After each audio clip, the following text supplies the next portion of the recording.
नमस्कार. आपल्या सगळ्यांचे सोशल महाराष्ट्र न्यूज चॅनलमध्ये हार्दिक स्वागत. चला वळूया तर एका नवीन बातमीकडे. आजची बातमी.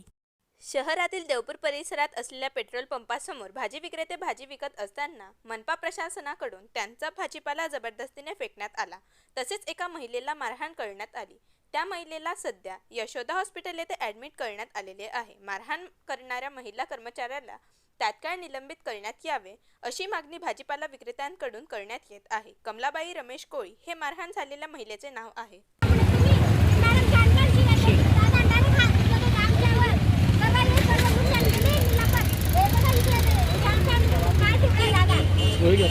मोरे अनेक वर्षापासून फळभाजी विक्रेते येथे धंदा करताय, बरोबर.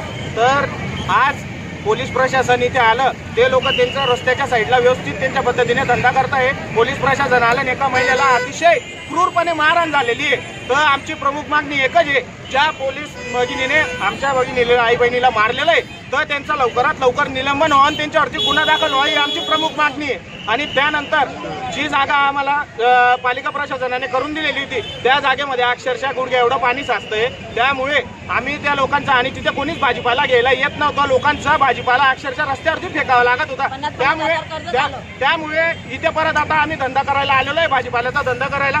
तर आमच्या लोकांना यांनी त्रास देता कामा नये हीच आमची मागणी आहे. आम्ही ही मागणी शिवसेना जिल्हा प्रमुख मनोज मोरेंकडे टाकलेली. मनोज मोरे आता इथं येत आहे आणि ते आम्हाला न्याय देतील ही आम्हाला अपेक्षा आहे. बातमी आवडल्यास चॅनलला लाईक व सबस्क्राईब करा व दररोज अशा नवनवीन बातम्या पाहण्यासाठी चॅनलला फॉलो करा. धन्यवाद.